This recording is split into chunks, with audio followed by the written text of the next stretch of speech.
현대교회에 고민 큰 두 가지가 있습니다. 하나는 물량주의로 인해서 인간의 존엄성이 상실되고 있다는 것이고, 또 하나는 안일주의로 말미암아 편리주의로 말미암아 신앙의 소중한 정성이 없어지고 있다는 사실입니다. 현대 문명의 발달로 편리한 생활을 하는 성도들이 신앙도 어떻게 하면 편하게 믿을까? 예수도 어떻게 하면 편하게 믿을까? 이 편리주의가 신앙 안에도 들어오고 있습니다. 작은 투자로 값비싼 은혜를 받으려는 실리주의가 오늘 교인들 마음속에도 도사리고 있다는 것입니다. 이 문제는 교회 성장을 원하는 목회자들에게는 큰 고민이 되고 있습니다. 더군다나 우리 신앙의 선배들이 하나님을 사랑하고 교회를 섬기던 신앙 정성에 비하면 우리는 너무도 안일하게, 너무도 편하게 예수를 믿으려고 하는 값싼 은혜를 받으려고 하고 있습니다. 어느 교회 성장학 연구 모임에서 교회 성장을 원하거든 순교자의 신앙을 말하지 말라, 헌금을 말하지 말라, 주님을 위해서 어떻게 살 것인가 헌신을 말하지 말라, 그리고 주님 주시는 은혜와 복만을 말해라. 그러면 사람들이 몰려들 것이다. 여러분, 그렇게 해서 교회를 성장시켜 놓는다고 해서 그게 바람직한 교회일까? 우리는 한 번쯤 생각해 봐야 할 문제입니다. 주님께서 사람을 보는 눈이 다릅니다. 사람은 다 사람을 외모로 평가하지만 우리 주님은 사람을 중심을 보시고 평가하십니다. 신앙적으로도 양을 보지 아니하시고 그 질을 보십니다. 믿음의 질을 찾는다는 것입니다. 형식적인 걸 보지 않으시고 믿음 중심을 보십니다. 오늘 우리는 하나님 앞에서 진실이 회복되어야 되며 정성을 다하는 신앙이 회복되어야 합니다.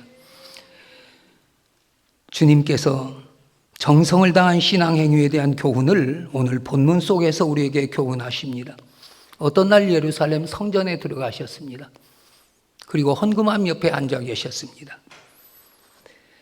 많은 사람들이 헌금을 하고 있었습니다. 부자들은 많이 넣었습니다. 그런데 가난한 과부는 두 랩돈 생활비 전부를 넣었습니다.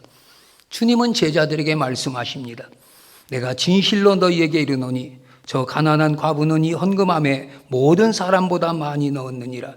저희는 다 풍족한 가운데 넣었지만 이 과부는 가난한 중에서 자기 모든 소유 곧 생활비 전부를 넣었느니라.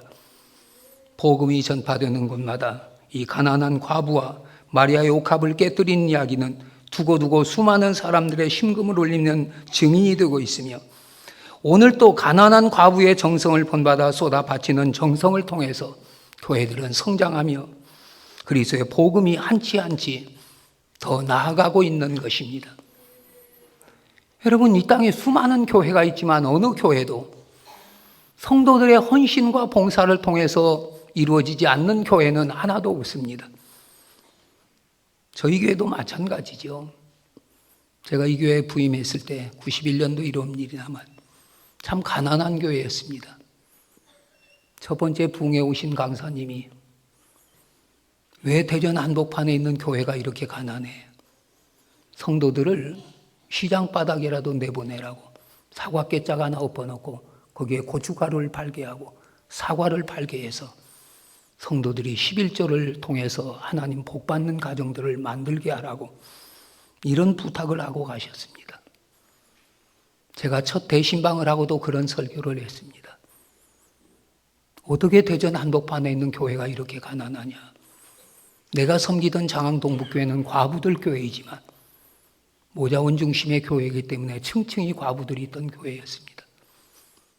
그런데도 이보다 가난하진 않는데, 우리가 믿는 하나님 아버지는 부자이신데 부자이신 하나님이 그 자녀들을 가난하게 내버려 두지 않을 것이라고, 우리가 아버지 뜻대로 살고 아버지 말씀대로 살면 하나님은 반드시 우리를 부유케 하시리라고 제가 그 설교를 했던 기억이 납니다.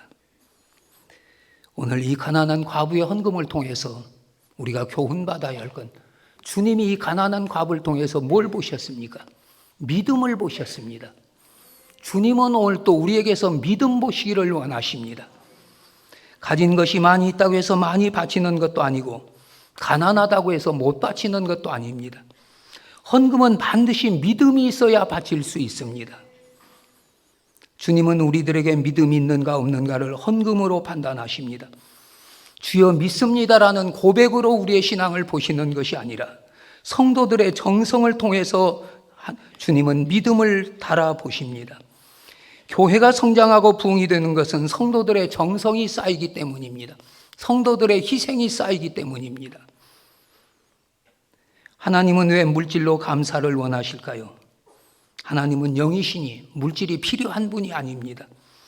또 어떤 분은 생각하기를 하나님의 교회도 운영하려면 물질이 필요하니 하나님이 물질을 요구하신다고 생각합니다. 그러나 우리 하나님은 물질을 원하시지 않습니다. 시편 50편 9절 보면 내가 내 집에서 숫소나 내 우리에서 순념서를 가져가지 아니하리니 이는 살림의 짐승들과 무산의 가축이 다 내 것이며 산의 모든 새들도 내가 아는 것이며 들의 짐승도 내 것이미로다. 내가 가령 주려도 내게 이르지 아니할 것은 세계와 거기 충만한 것이다 내 것임이니라. 세계의 모든 건 다 하나님의 것입니다. 하나님이 주인이십니다. 신명기 16장 10절에는 내 하나님 여호와 앞에 77절을 지키되 내 하나님 여호와께서 내게 복을 주신 대로 내 힘을 다하여 자원하는 예물을 드려라. 물질을 드리는데 힘을 다하여 드리라고 말씀하고 있습니다. 비물질적인 하나님이 왜 그토록 힘대로 물질을 바치라고 요구하고 계십니까? 거기에 대하여 주님은 이렇게 답 주십니다. 내 보물이 있는 곳에 내 마음도 있느니라. 어떤 분은 이런 질문도 합니다. 목사님, 믿음이 빠르게 자라가는 비결이 무엇입니까? 믿음을 속성과로 들어가게 하는 방법이 무엇입니까? 성경을 속성과로 배우는 방법이 무엇입니까? 여기에 대한 대답은 하나님께 힘껏 드리세요. 몸도 드리고 시간도 드리고 물질도 드리고 마음도 드리고 생명까지라도 드리세요. 하나님께 물질 바치면 마음이 하나님을 향하게 됩니다. 하나님께 물질 드리면 하나님이 곧 나의 하나님이 되십니다. 하나님이 물질을 원하시는 것은 하나님이 가난하거나 돈이 필요해서 요구하시는 건 아닙니다. 그것은 하나님께서 우리가 가진 물질이 하나님께 옮겨져서 하나님을 나의 하나님으로 믿게 하는 수단이라는 사실을 우리는 깨달아야 합니다. 하나님은 오늘 또 물질을 원하십니다. 그건 물질이 필요해서가 아니고 물질 속에 담겨진 우리의 정성이 필요한 것이요 물질을 통하여 신령한 은혜와 복을 주시기 위한 통로가 되기 때문입니다. 주님은 이 땅에서 가난하게 사셨습니다. 여우도 굴이 있고 공중에 나는 새도 깃들을 곳이 있으되 인자는 머리 둘 곳이 없도다. 그러나 그 주님은 고린도후서 8장 보면 우리 주 예수 그리스도의 은혜를 너희가 알거니와 그는 부요하신 자로서 너희를 위하여 가난하게 되심은 그의 가난함을 인하여 너희로 부요하게 하려 하심이라. 주님은 우리를 부요하게 하시고 이 땅에 오셨습니다. 우리에게 생명을 더 풍성히 주시려고 오셨습니다. 그 주님 앞에 우리의 믿음이 보여지시기를 바랍니다. 둘째로 주님은 이 여인에게서 뭘 봤습니까? 정성을 보았습니다. 주님은 가난한 과부에게 많이 넣었다고 칭찬하십니다. 우리가 볼 때는 지극히 적은 동전 2입에 불과한 것입니다. 다른 사람들은 다 풍족한 중에서 넣었거니와 이 가난한 과부는 가난한 중에서 바쳤다고 했습니다. 가난한 중에 바친 과부의 정성을 보셨기 때문입니다. 이 말씀은 물질적인 것만이 아니라 환경도 가난한 처지라는 내용입니다. 어떤 분은 물질적으로 가난하게 사는 분이 있습니다. 어떤 분은 시간적으로 전혀 주일 성수하기가 어려운 분이 있습니다.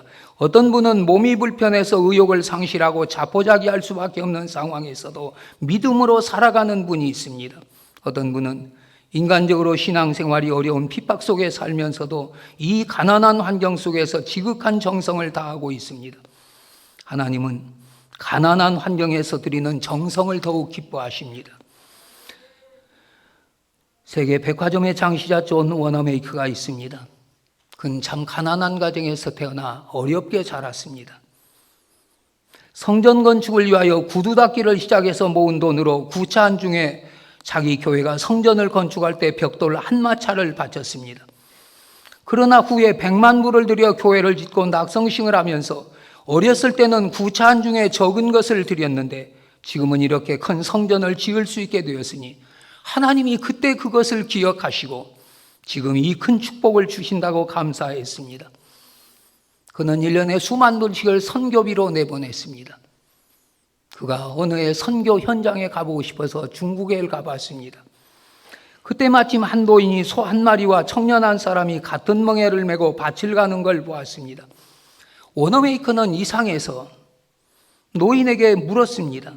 노인은 대답하기를 우리가 저 예배당을 건축하려 하던 때 내 아들과 나는 헌금할 돈이 없었는데 우리는 소 한 마리를 받아 바치도록 하고 나는 그 소의 멍에를 대신 매겠습니다. 이렇게 했으므로 우리는 그렇게 하기로 작정하고 소를 팔아 그 돈을 저 예배당 건축하는 데 바쳤습니다라고 했습니다. 워너메이커는 너무도 감동해서 그 자리에 앉아서 이런 기도를 드렸습니다. 주님이시여, 나로 하여금 멍에를 매게 하사 저렇듯 희생적인 헌신의 기쁨을 나도 알게 하소서. 2000년 교회사에 그리스도의 뒤를 따라갔던 아름다운 신앙의 발자취는 다 가난한 중에서 바쳐진 헌신의 산물이었습니다. 어느 교회도 성도들의 헌신과 희생이 없이 성장한 교회는 없습니다. 사랑하는 성도 여러분, 세상이 살기가 혼란하고 살기가 힘이 드십니까? 바로 그런 때라도 하나님 앞에 헌신하시기를 바랍니다. 어떤 분들은 이런 말을 많이 합니다. 이때를 지나가면 제가 좀 주의 일을 열심히 하겠습니다. 이때만 비껴가면 제가 하나님을 위해서 열심히 헌신하겠습니다. 이때만 지나면 하나님께 물질도 드리겠습니다. 그러나 하나님 그때를 기다리지 않습니다. 그리고 나중에 충성하겠다는 사람들 치고 충성하는 사람들이 없습니다. 나중에 헌금하겠다고 하는 사람들 치고 헌금하는 사람들이 없습니다. 하나님은 지금을 원하십니다. 지금 내 환경이 어떠하든지, 지금 내 형편이 어떠하든지, 지금 내가 살아가는 삶의 자리가 어떠하든지 여기서 하나님 앞에 드릴 것 드리라고 요구하고 계십니다. 감사하기 어려운 상황에서 드려지는 감사를 하나님은 더 큰 감사로 받으셨습니다. 다니엘의 감사가 그랬고 바울과 실라는 옥중에서 감사했으니 하나님은 이런 감사들을 기뻐 받으신 것입니다. 여러분, 하나님은 지금 우리에게 은혜 주시기를 원하십니다. 보라, 지금이 은혜 받을 만한 때요. 보라, 지금이 구원의 날이로다. 나중에 은혜 주시는 거 아닙니다. 나중에 구원 주시는 거 아닙니다. 오늘 여기서 은혜 받는 삶을 살아가시기를 바랍니다. 오늘 여기서 축복받을 수 있는 믿음 가지시기를 바랍니다. 성경은 우리에게 범사에 감사라고 말씀하십니다. 그러나 하나님의 마음을 더욱 기쁘게 해드릴 수 있는 감사는 환난 중에서의 감사요, 고난 중에서의 감사요, 역경 중에서의 감사입니다. 오늘 우리가 하나님 앞에 드리는 모든 것 정성을 보이시기를 바랍니다. 주님은 이 가난한 과부에게서 뭘 보셨습니까? 절대 진실을 보았습니다. 여기에 신앙의 진실이 있습니다. 이 세상에는 그 어떤 것도 절대적일 수 없습니다. 모든 건 상대적입니다.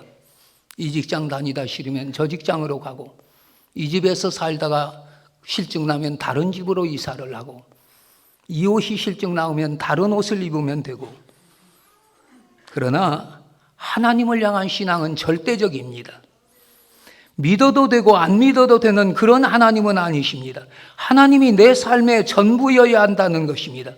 사도 바울의 고백대로 누가 우리를 그리스도의 사랑에서 끊으리요?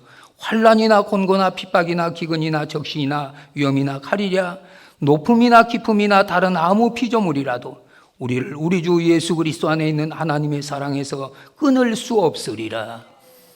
이게 진정한 신앙입니다. 이게 바른 신앙입니다. 여기에 절대적인 신앙 고백이 흐르는 삶의 승리가 있습니다. 가난한 과부의 엽전 두 푼 속에서 주님은 뭘 보셨을까요? 정성이 지극하다는 것 이상을 본 것입니다.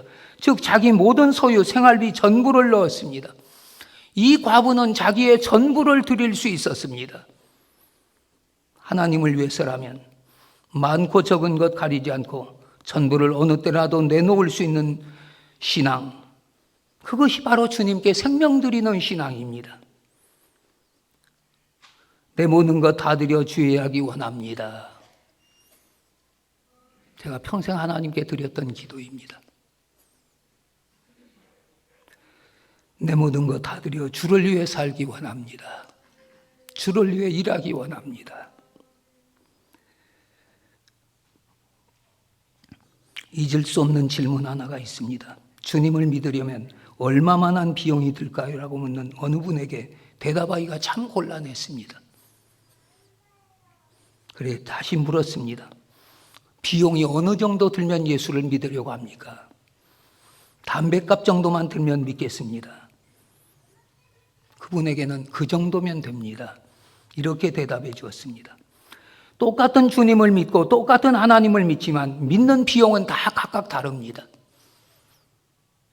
나는 얼마만한 값을 치르며 지금 신앙생활을 해오시고 믿음 생활을 여기까지 해오셨습니까?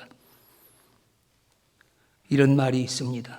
귀하고 좋은 것이 주로 값이 비싼 것이라고. 주님을 믿는 값으로 따진다면 어느 정도일 것 같습니까?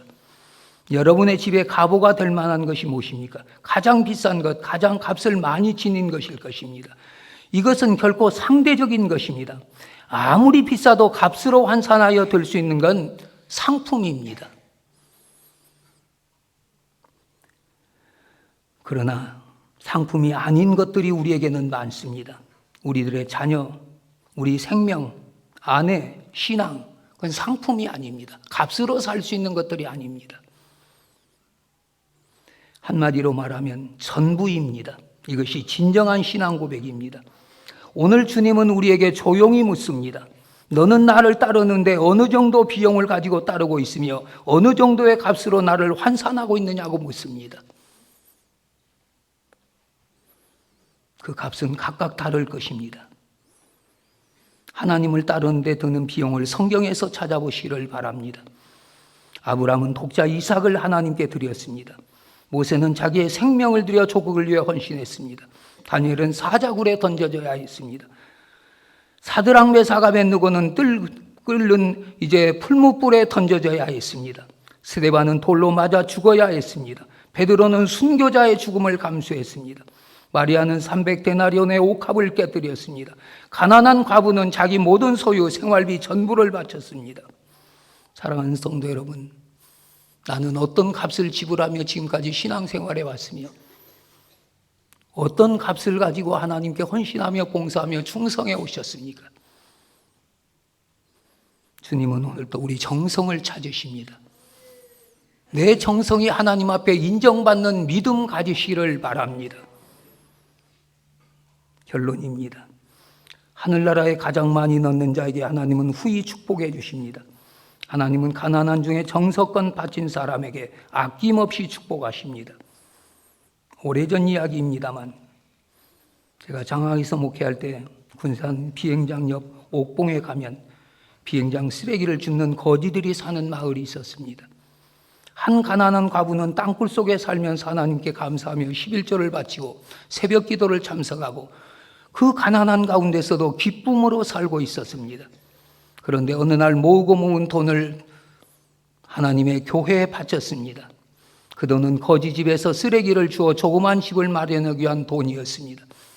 내 집을 짓기 전에 하나님의 집을 먼저 지어야 된다 생각하고 자기가 나가는 옥봉교회에 바쳤습니다.